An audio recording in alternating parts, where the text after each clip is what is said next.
जय गुरु जी। शुक्राना गुरु जी। सारी संगत को जय गुरु जी। संगत जी, हमें हर सत्संग से कोई ना कोई जवाब ज़रूर मिलता है और वही हमारे लिए सबसे बड़ा इशारा होता है।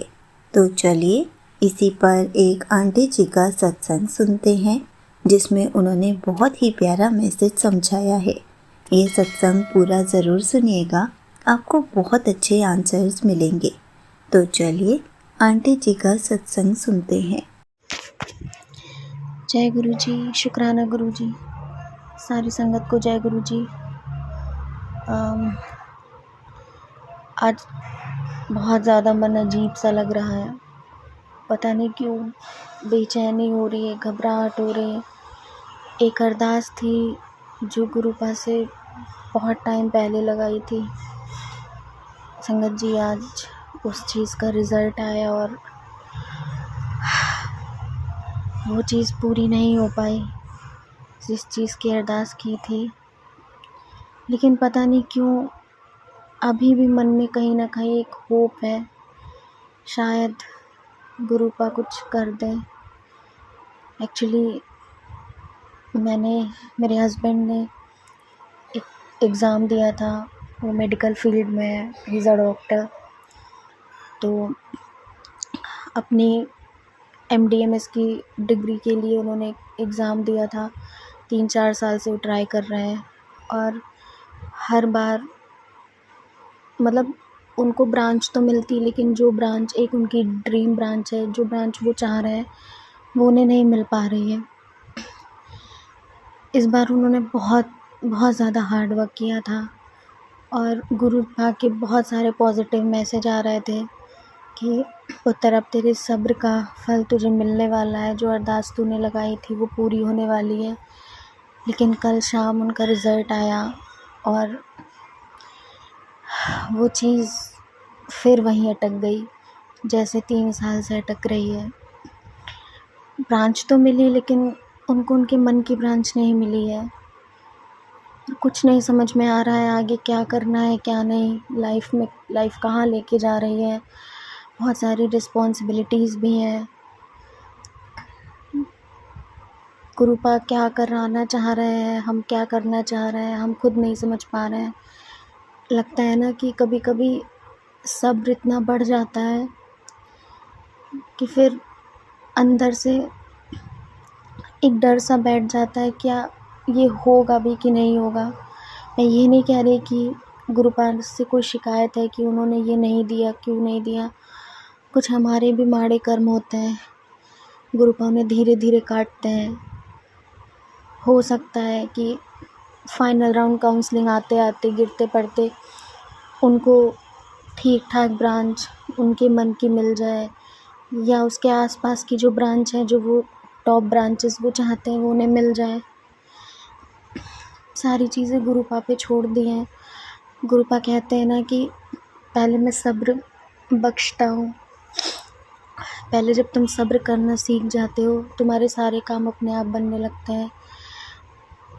मेरी तरफ से तो मैंने बहुत सब्र किया, हम दोनों ने ही बहुत सब्र किया। हर बारी मैंने उन्हें यही समझाया कि कोई बात नहीं, नेक्स्ट टाइम ट्राई करना, गुरुपा ने कुछ अच्छा सोचा होगा। इस बार भी मैं निराश नहीं हूँ, मैंने फिर से गुरुपा पे चीज़ें छोड़ दी हैं। हो सकता है गुरुपा ने कुछ और सोच रखा हो। कहते हैं ना, जो हम सोचते हैं वो चीज़ें हमें लगता है हमारे लिए अच्छी हैं, इन फ्यूचर वो चीज़ हमारे लिए कितनी अच्छी है कितनी नहीं, ये चीज़ तो गुरुपा जानते हैं ना। तो मैं उनसे ये भी नहीं कोई शिकायत भी नहीं लगा सकती, क्योंकि आज तक मैंने जो भी अरदास उनसे मांगी है, जो भी अरदास करी है, अगर वो मेरे लिए अरदास ठीक रही है तो गुरुपा ने हमेशा मेरे लिए वो चीज़ करी है, वो चीज़ मुझे दी है, कभी मुझे निराश नहीं किया है।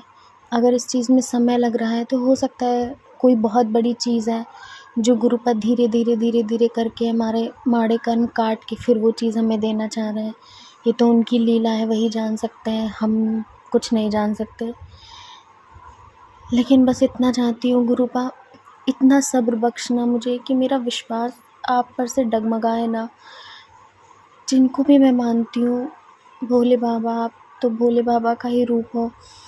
मैं बहुत छोटे पर से भोलेनाथ की बहुत पूजा करती आई हूँ। जब तक गुरुपा मेरी लाइफ में नहीं थे, मुझसे कोई गलत काम होता था, कोई अच्छा काम होता था, जैसे लोग अपने दोस्तों को बताते हैं, मैं सबसे पहले जाके अपने भोलेनाथ को बताती थी। मैं शिव जी के पास जाती थी, आपको पता है जैसा हुआ वैसा हुआ, ये हुआ वो हुआ, और वो मेरी सारी प्रॉब्लम्स को सॉल्व कर देते थे। उसके बाद में आप मेरी लाइफ में आए तो मैं आपको सारी चीज़ें बताने लगी, और मुझे पूरा भरोसा है कि आप मेरी इस प्रॉब्लम को भी जल्द से जल्द सॉल्व करेंगे, और अगर आपने कुछ और सोचा होगा तो उसका आगे का रास्ता दिखाएंगे। बस गुरुपा आपसे इतनी मेहर है कि हमारा सब्र मत टूटने दीजिएगा। इस टाइम सबसे ज़्यादा ज़रूरत हमें आपके आशीर्वाद की है। मैं प्रेग्नेंट भी हूँ, मैं स्ट्रेस भी नहीं लेना चाहती हूँ, मेरे बच्चे पे असर पड़ेगा, इसलिए हर चीज़ आप पे छोड़ दिए। बस हिम्मत मत हारने दीजिएगा गुरुपा, हिम्मत मत टूटने दीजिएगा। ऐसे ही हम सब पे अपनी मेहर करिएगा। आपकी रज़ा में हम राज़ी हैं। जो आपने सोचा होगा, हमें पता है आपने अच्छा ही सोचा होगा। आप अपने बच्चों का कभी गलत, कभी बुरा नहीं सोच सकते। और एक मैसेज भी देना चाहती हूँ उन संगत को। हो सकता है कुछ एग्ज़ाम्स की प्रिपरेशन कर रहे हों, या फिर किसी का एग्ज़ाम लगा है, शायद गुरुपा मुझसे बुलवाना चाह रहे हो। आप अपनी तरफ से अपना 100% दीजिए, बाकी सब गुरुपा पे छोड़ दीजिए। उन्होंने कुछ ना कुछ तो अच्छा सोचा ही होगा। वो हमारे पिता हैं, वो हमारा गलत कभी नहीं सोच सकते। हमें लगता है कि हमारे लिए ये सही है, ये मिल जाए, ये मिल जाए, लेकिन उनको तो आगे का भी दिखता है ना। वो तो हमारी और आगे की जनरेशन का जानते हैं कि हमारे साथ क्या हो सकता है, क्या नहीं हो सकता है। हम तो इतने बेवकूफ़ हैं, सिर्फ सामने की परोसी हुई थाली हमें अच्छी लगती है। आगे उसको खाने के बाद में हमारी बॉडी में क्या चेंजेस आएंगे, वो हमारे लिए फ़ायदा करेगी, नुकसान करेगी, ये हमें नहीं दिखता। बस हमें स्वादिष्ट खाना अच्छा लगता है कि हाँ जंक फूड है, ये बहुत टेस्टी है। तो हमारी लाइफ भी ना वैसी ही है। हम अपनी लाइफ को, जो चीज़ हमें बहुत अच्छी लग रही होती कि हाँ ये ट्रेंड में है, ये ब्रांच ट्रेंड में है, या फिर ये कोर्स ट्रेंड में है, इसका फ्यूचर आगे बहुत है, हमें ये करना चाहिए। कभी कभी ऐसा होता है ना कि हमें आज लग रहा है वो हमारे लिए बहुत अच्छा है, हो सकता है आगे उसका कोई उतना स्कोप ही ना रहे। तो ये चीज़ें गुरुपा जानते हैं, हम नहीं जानते। तो मेरा एक छोटा सा मैसेज है उन स्टूडेंट्स को जो पढ़ाई कर रहे हैं, या फिर किसी भी चीज़ का, कुछ उनका बिज़नेस है या कुछ भी। तो अगर आपको ना ये लग रहा है कि आप फ़ेल होते जा रहे हो, तो ये डेफ़िनेटली आप अपनी लाइफ में आप देखना संगत जी, जब आपको ये लगने लगे ना कि अब लाइफ में सब ख़त्म है, फेलियर्स ही फेलियर्स है, मैं कुछ नहीं कर सकता लाइफ में, मैं बना ही नहीं हूँ कुछ करने के लिए, असली सक्सेस ना तब शुरू होती है। वो आपका सब्र होता है। गुरु आपका सब्र टेस्ट करते हैं। ईश्वर ये देखता है कि मैं तुम्हें कितना तोड़ सकता हूँ, उसके बाद भी तुम्हारा विश्वास बना है, तो मतलब तुम मेरी पक्की वाली संगत हो। और फिर जब गुरुपा देते हैं ना, तो छप्पर फाड़ के देते हैं। बस मेरी भी गुरुपा से यही उम्मीद है कि मेरा विश्वास ना डगमगाने दीजिएगा। मैं अभी भी हिम्मत बांधे हूँ, और मेरी इस हिम्मत को आप हमेशा कायम रखना गुरुपा। संगत जी, गुरुपा, मुझसे अगर कुछ भी सत्संग कहने में, सुनाने में भूल चूक हुई तो मुझे माफ़ करिएगा। अगर मेरी वजह से किसी को बुरा लगा है तो मुझे माफ़ करिएगा। बस गुरुपा हम सब पे अपनी मेहर करिएगा, हम सबको अपनी मुट्ठी भर संगत बनाए रखिएगा गुरुपा। आपने हमारा हाथ थामा है तो कभी हमारा साथ मत छोड़िएगा। जय गुरु जी, शुक्राना गुरु जी। ओम नमः शिवाय, शिव जी सदा सहाय। ओम नमः शिवाय, गुरु जी सदा सहाय। ओम नमः शिवाय, शिव जी सदा सहाय। ओम नमः शिवाय, गुरु जी सदा सहाय। थैंक यू आंटी जी, मेरा सत्संग शेयर करने के लिए।